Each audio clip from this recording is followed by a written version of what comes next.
and thank you for tuning in to the Women in Business World Summit Pre-Summit Series. My name is Yana Marino. I'm your host for today and a director of the Women in Business World Summit.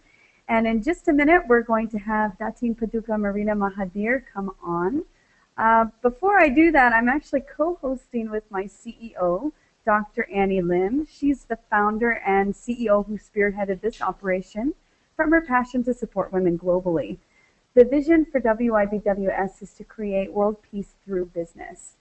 In essence, it's a platform for women around the world to get the knowledge and information they need to become self-sustainable through business. And we do this by bringing in the top business minds and leaders from around the globe who have created success through business. And of course, what's kind of cool about this summit is not only do you save on travel costs, lodging, and time away from work and family, but if you have access to the internet, we bring this summit right to your smartphone, tablet, or computer. You can find us on Facebook and on LinkedIn. Just type in the search bar, Women in Business World Summit. You can also find us on Twitter at WIBWS. And as you listen to this today, any goodies or bits of information that you feel resonates with you, put it into practice in the next 24 hours, okay? So information is really good, but what's better is when we actually do something with that bit of information. So whatever you take out of this session, whatever you learn, put it into practice in your business or in your personal life within the next 24 hours. So before we get started, I'm going to hand this over to our CEO, Dr. Annie Lim. A few words from her. Well, thank you, Yana. And first of all, I am just so thrilled and excited and so honored to have you with us today, Marina. And, you know, I know we've been going back and forth emails, and I know you're really busy. And I just want to start off today by just saying, I've always admired the work that you do and your courage and for speaking the truth. And today having you with us on the summit is just like a dream come true. So thank you for inspiring me to also speak my truth. And I think you are one that I've always looked upon to. And, you know, I want you to know that part of you rubbed off and allowed me to create what I'm creating today in the summit. So first, just thank you so much for being here. Thank you. Okay, and moving on, a little about Miss Marina. She is a writer, a women's rights and HIV/AIDS activist and TV producer. She served as the president of the Malaysian AIDS Council for 12 years, from 1993 to 2005. Currently, she's a member of the Board of Sisters in Islam, which advocates for justice and equality for Muslim women. She speaks regularly on women's issues, particularly where it relates to Islam, gender, and HIV or AIDS. So between 2001 and 2009, she was also co-executive producer of an award-winning TV program for young women, 3R, Respect, Relax, and Respond. And recently in 2010, Marina was named the UN Person of the Year by the United Nations in Malaysia. So Marina, thank you so much for coming on and joining us today. You're welcome. It's my pleasure. Yeah, so for the first question, what is it like growing up as a daughter of Mahathir Mohamad, once the most powerful man in Malaysia? That's everyone's favorite question. I think it should be remembered that when my father became Prime Minister, I was already 22. So I actually didn't grow up as the daughter of a Prime Minister. I was already an adult. So it's a very different thing. I grew up in the small town of Alostar up north. Very, very normal life, very normal family life. My father was a doctor, and so is my mom. And we just were a very, very normal family. Thank you. Okay, so what were some of the lessons that you took watching your father be in office and watching him handle big issues in your life? Did that have an effect on you? I think actually the biggest effect on me came from my childhood, because both my parents instill in us some very good values, which is to always tell the truth. We really were not allowed to tell any lies or anything, and always to work hard to get anything you want. That nothing ever comes free. To be nice to people, to always empathize with people. And we also saw them as role models in that they always did a lot of charity work. They volunteered for many different organizations, primarily in the health field. My mother volunteered at the family planning clinic every Wednesday. And so we all kind of grew up, with all these types of values and role models. Yeah. So, well, thank you, Marina. You want to go ahead, Yana, or me? No, go ahead, Dr. Annie. Okay, so, I grew up in Malaysia, and having grown in an environment where there's certain things that, we speak up, and somehow I think growing up through school and the school system, not to blame the system, and there's certain things that we just grew up like following and listening to authority, and that's how it is. And I know you are someone that talks openly about many of the topics that quote unquote seems to be not the things that spoken out by Malaysians, more so in the area of, let's say, talk about the area of sex or drugs or religion or women equality, or even I know your stand for the gay community. I just want to ask you, what challenges have you faced in being as open as you are in sometimes a quote unquote closed society? Well, it's a lot of challenges. I mean, when I was working in AIDS, it wasn't as easy as all that to talk about these issues, but because I felt that we had to talk about it. Otherwise, how can I educate anyone, particularly young people, about HIV if I didn't talk about sex, didn't talk about drugs, and all these things. So, I mean, the choice was either to not educate people or to educate people. And I chose to educate people, which meant that I had to be frank. These days, also, it's the same thing. But the thing is, I'm now having to talk about religion. Not so much theology, but how the human application of religion is causing a lot of problems for women. So it just has to be said. So it goes back to the values that my parents taught me to tell the truth. I can't not say these things, because then it wouldn't be true. And are there some days you feel like, what, oh, this is just too much for me? And if it's so, what, I guess, what do you do to overcome those if it is so? Well, yeah, of course there are days like that, where it just seems to never end. But I have a lot of supportive colleagues and friends, and we know that it's not about us personally, it's about helping those who really need the help. And so we have to speak about it. I mean, I don't have problems in the courts, but a lot of other women do. So if I don't say that the courts aren't very fair to women, then all these women will suffer. So that's what keeps me going. So you're someone, as I've read your bio and read a lot of your articles as well, you face problems. I think that's a very, or maybe not problems, also challenges and issues that are being faced by society. And I actually find that a very admirable quality, because often until we face something head on, it just grows bigger and bigger and bigger. And that's actually something very important in business as well. A lot of the people that I know that have run businesses, there was problems and issues there that maybe they didn't want to look at, or something that was just too big for them, right? So have you ever had an issue that you thought was too big for you or bigger than you, and you took it on anyway? Of course, that's a silly question. Of course you took it on.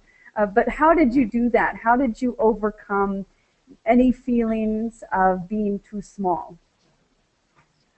Well, I think that, again, I really don't believe in sweeping things under the carpet. I think that just makes the problem grow. As cliche as it may sound, I read, a long time ago, I read that book, you know, Scott Impact, The Road Less Traveled.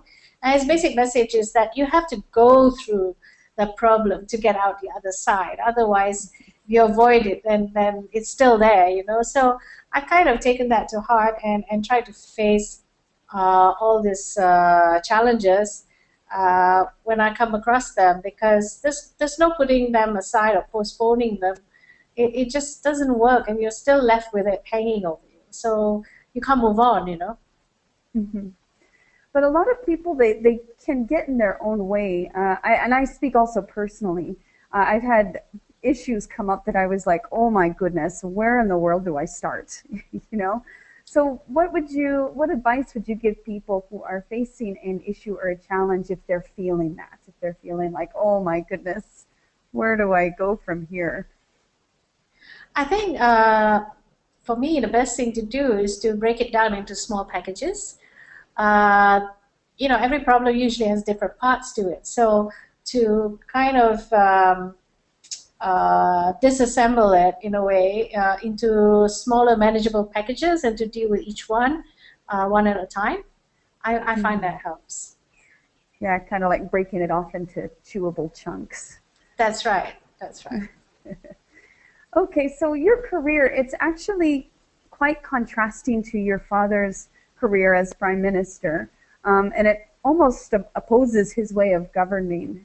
What did it take for you to come into your own your authenticity and your own truth, and stand your ground, even if it meant standing for something completely opposite of your father? Actually, I'm very amused by this constant need to contrast me with my father, because I do think that I'm exactly like him. I'm hardworking, I read a lot, I'm quite analytical, and I'm quite logical, and I'm very, very disciplined, and all this comes from him. And I also persevere when I want to do something. So my career has really not been one that's planned. I started off wanting to be a journalist, and I got there rather early, and I realized that there was more to do than simply write features. I could do a lot more with my communication skills, if you like. And then I went into public relations. So I've been in kind of the media communications industry for a long time. And collecting skills along the way. I learned how to organize big events. I learned how to mobilize people. I learned how to fundraise. All this has helped me in good stead to this day. So even when I went into AIDS work with no experience of HIV work, no experience of running a big organization, I could muster all these skills and put them to good use, and really used a lot of instinct and really sticking to some principles, you know, about always listening to people, about trying to reach consensus, etc., etc. So I think all this came from my parents.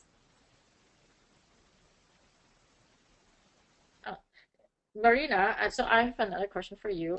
You know, again, I guess being the daughter of the ex-Prime Minister of Malaysia, everybody's always curious about you, you know, including me. I read about what you do, and so this is my first time actually speaking to you in person.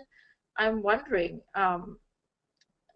you know, being the daughter of a Malaysian Prime Minister, do you think that that gave you some advantage to, you know, given you the opportunity to actually give your voice out and to influence your messages as well? Well, yes and no. When I was working in HIV, of course, I found it much easier to open doors. Everyone I called, you know, top corporate officials and that sort of thing, they would entertain me, they would give me an appointment. But once I got there, I really had to perform. I had to know my stuff. I had to know what I was talking about. I had to be persuasive, etc., etc. So I think, you know, people would love to see someone like me, daughter of the Prime Minister, show up and then be a total bimbo. But I was determined not to be that. So in order to persuade all these people, I really had to know what I was talking about. So I really read a lot and learned a lot so that I could do that with some competence. But on the other hand, because my dad is a political figure, I was also kind of a substitute target for some people who, if they thought if they couldn't get at him, then why not get at me instead? So sometimes I got that, but I usually knew what the game was and just ignored them mostly. So would you advise, if, I guess I will tie it back to the summit. So women in business, sometimes as, the corporate world and media, and especially media loves negative news. What advice would you give women who's listening in, if they're a target, so and so, or being, their name of being, what's the word right now? I can't even find my word. Their name is being sullied. Yeah. What advice would you give them, if they're facing this? Well, I think the main thing is that you must know your subject. You must stick to your guns when it comes to your subject, and answer back as calmly as you can. I'm actually facing a situation like that right now. I am suing a group of extremists, Islamists, who are calling me names and basically defaming me, and so I am suing them. And I'm really sticking to my guns. I know what I'm talking about, and I think I have a lot of legal standing in suing them, and that's the only way to win. Oh, thank you, and thank you for taking that stand. I think sharing with us today about that just allow us, you're kind of like opening the path or continuing that path of, stand up for yourself. And I think women very much, we, from my experience, a lot of us do not stand up or speak up for ourselves. And I mean, we're seeing more of it, so thank you for that. I want to take a kind of turn now to a different question, because I went and looked at your articles on the Star Online. And I know recently, I'm not going to talk about the most recent one because of what's going on, but talk about the lessons from the animals. I really find that fascinating, and how that actually linked to our summit. Perhaps would you like to share a little bit about the article? Well, I was actually taking an online course. It's actually a moral psychology course called The Moralities of Everyday Life. And there was a fascinating lecture by Professor Laurie someone, I'm forgetting. And she was talking about chimps and bonobos. Chimps and bonobos are the closest in DNA terms to human beings, but they're very, very different societies, if you like. Chimp societies are very violent, while bonobo societies are very peaceful. And they said that the only species that are really aggressive are chimps and human beings, because both chimps and human beings are not just defensive. They will actually be aggressive and go out to kind of look for the enemy. She cited a study by Jane Goodall on a chimpanzee community in Zambia or somewhere, which embarked on a 4-year war between a big community and a little community, and it wound up with them killing all the males in the smaller community and incorporating all the females into theirs. And they actually went out and hunted people, chimps from the other communities, and were really, really vicious in attacking them.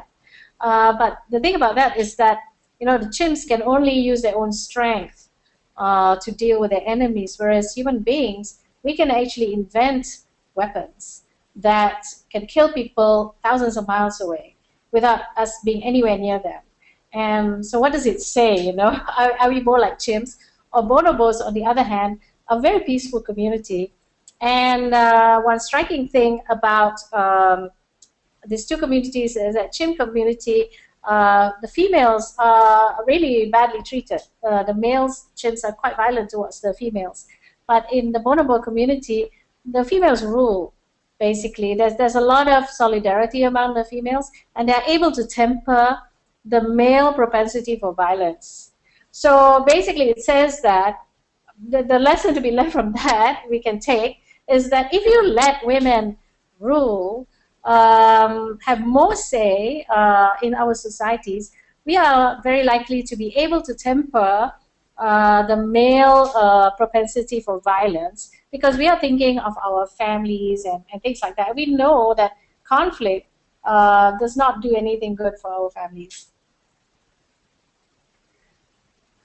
Yeah, I like that, because I read that article also, and I even saw that I was just talking to Annie about this just a few minutes before, how there was this scientific study where they took monkeys and they were testing, and they would starve the monkeys, and in order for them, and this is also, you touched on it in your article, they would starve the monkeys, and for them to eat, they would have to harm, you know, another monkey, and they wouldn't do it. They absolutely wouldn't. That's right, they wouldn't. They really cared for the other monkeys who would be hurt, even though they stood to gain something. Yeah, and actually I didn't know how I felt after reading that. On one hand I was like, wow, that's amazing, and on the other I was like, oh no, that's terrible. You know, that we had to, you know, find out this test. But that being said, and this is kind of a cheeky question, what do you think businesses can do around the world to become more like bonobos, more like bonobo monkeys and their community? Well, perhaps first of all, don't develop weapons. Yeah, that's true. Yeah. You know, I think we start with that. And all these things that are destructive to humankind and to the environment. I think, you know, you have to start with that, because those things really fuel the type of societies that, you know, have a tendency towards violence. I think that's true. I mean, you look at the US and the amount of guns around and the amount of fatalities. I mean, seriously. Yeah, I agree. Especially being someone from the US.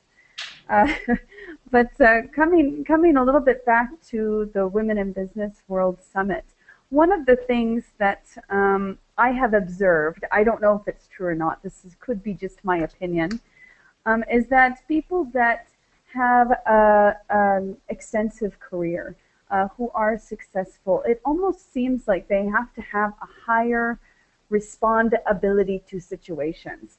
And almost, and again, this is just an opinion, it's not a fact, it almost seems like the more successful you become, the more you become targeted for certain things, such as your situation with this group that you're taking to court. What's something you can, what's a piece of advice you can give women to support them in rising to the occasion and being more able to situations? Well, I think it does depend on the environment you're in. In some countries, some societies, it's actually dangerous to be so public. So you know, I would be careful about advising women in those societies from just simply coming out with no support or no, you know, defense in any way. But in places like mine, I think we really need to speak up. The thing is, you know, there's some people who just object to the very idea, the very sight of women speaking up and having an opinion. They just think that that's not on by itself, you know, viscerally somehow they don't like it. But, you know, the world's not going to change if we play, you know, dance to their tune. So we have to create our own music, so to speak, you know, and do what we have to do. And the thing is, for women, if you're just hoping to float through life, through your career with absolutely no challenges, you're not going to be rising to another level. You need to be challenged in order to rise to a different level. I was at a session just a couple of days ago for International Women's Day with Dr. Yvonne Chia, who used to be a banker. She was CEO of Hong Leong and RHB and all that, and Tan Sri Jamila Mahmud, who's founded Mercy Malaysia, and they both said the same things, in that throughout the career they faced challenges, and it made them better people. It made them better leaders and better, and better professionals. So, that's life. You have to be challenged all the way in order to improve.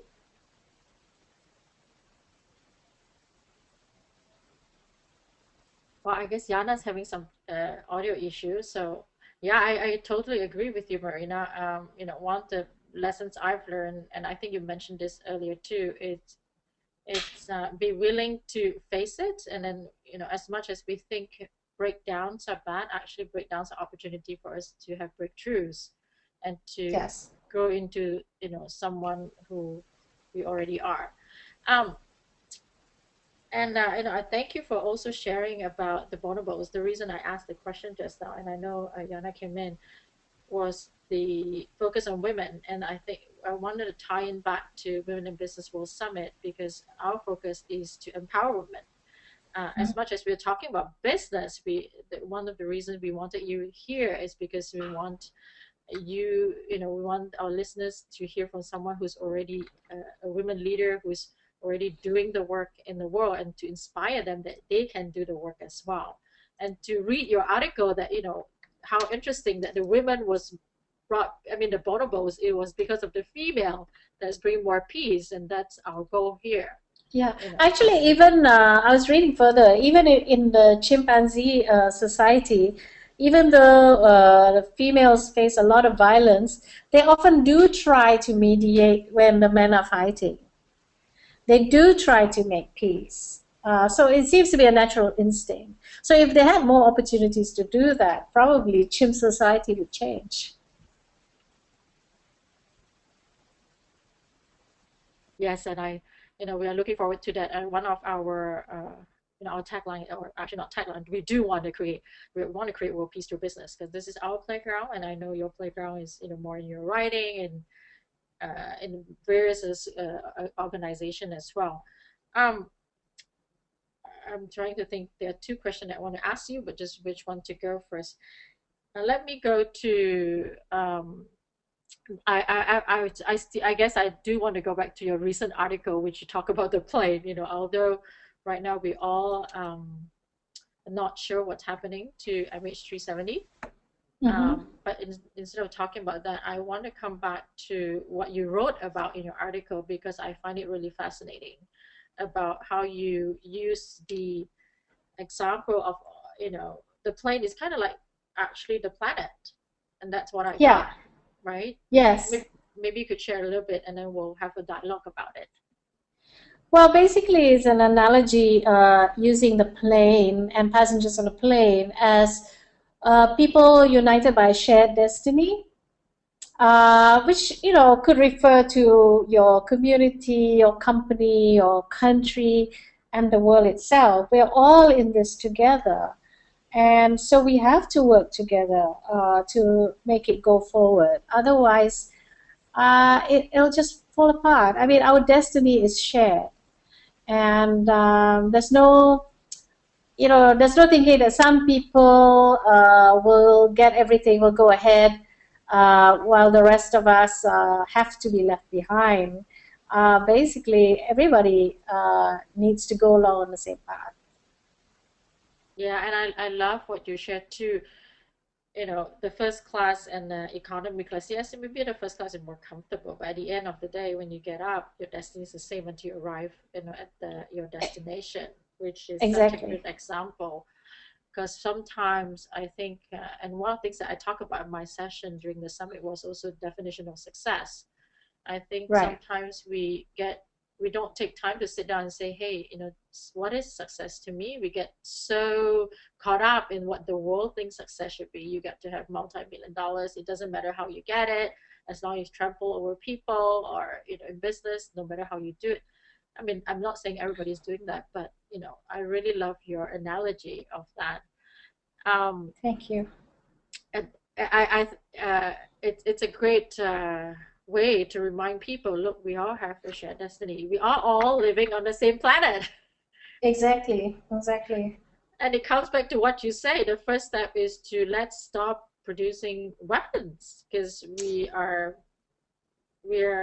creating something, harming another individuals on the other side of the planet, but we're actually we're on the same plane. Right, exactly.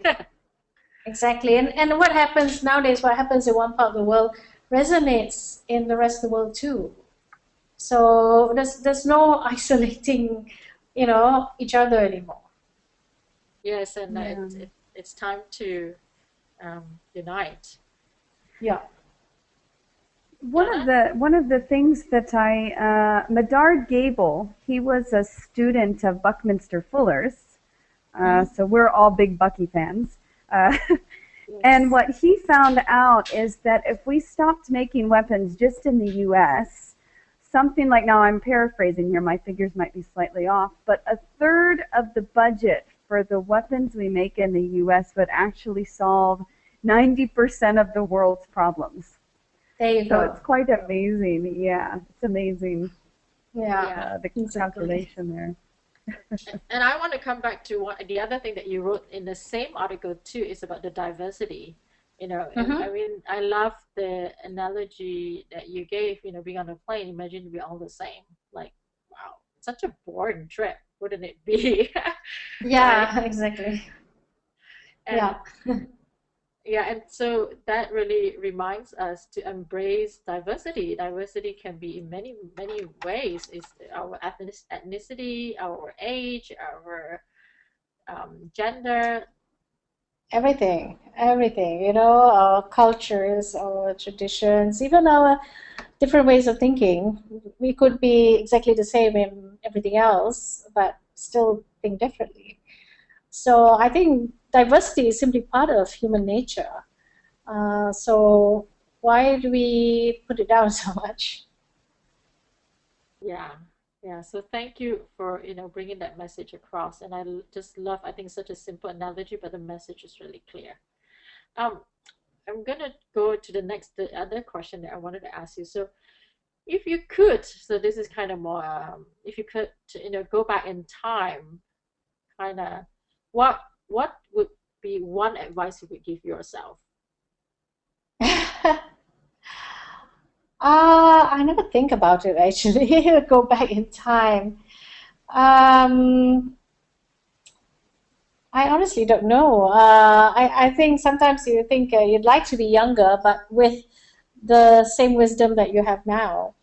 Then you'd sort of do things differently when you're younger, But that's sort of impossible to do. So, yeah, I guess those mistakes that we make when we're younger is what forms the wisdom that we have today. So I guess you can't change that. Then don't want to either.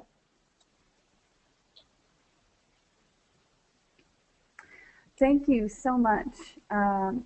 One last question, and we'll begin wrapping up a little bit. What is one piece of advice you would give women who are starting out in business and would like to grow their organization healthily? For women who are starting out in their business? Oh gosh, I don't know whether I'm the one to give that advice, because I don't spend a lot of time on that. I spend most of my time trying to do all this sort of NGO things and fighting for causes and stuff. So I wouldn't say I'm a great business person, but I find that nowadays young people are really taking advantage of technology and everything to connect with one another and to come up with all sorts of wonderful ideas for businesses. And it's really impressive, I see people try to deal with the issue of bad taxi and service and unsafe taxi services, and starting up an online taxi calling service where you can track the taxi and feel safe. I think that's wonderful. That's just what we need. And so many people are coming up looking at issues that people face and trying to find a solution to that and make money at the same time. I think it's great. Thank you so much for joining us today. You're very welcome. And yeah, I think you're someone who's ran a pretty big organization. That's more than I can say. Well, yeah, but it wasn't profit making, so. Okay, well, you've earned the right in mine and Dr. Annie's eyes for sure. And for all of our listeners today, thank you so much for joining in. Please remember to go to our Facebook page. If you have any questions for Marina Mahathir, you can go to our Facebook page and of course post them, and then we'll also keep Marina posted. Our Facebook page is facebook.com/Women in Business World Summit. You can also share what you learned. And if you have any questions, again, just post it. This session will be available for recording for full summit ticket holders, so you can purchase the ticket on our website. All ticket holders will also have access to all recordings and all the full summit sessions, and the opportunity to network in our community forums. So part of our ticket sales go to support 2 NGOs, Empower Women and the Sao Sari Foundation in Cambodia. The Sao Sari Foundation in Cambodia focuses on sexually abused children, more specifically girls. And if you go to our Facebook, you'll also see a video of them up. And we're also selling T-shirts in support of these charities. So our website will have these T-shirts. 100% of these profits go also to these organizations. So if you liked what you heard and you received value from it, please support us by sharing our events with others. And you can also choose to donate your ticket sales and commissions to the charities if you like.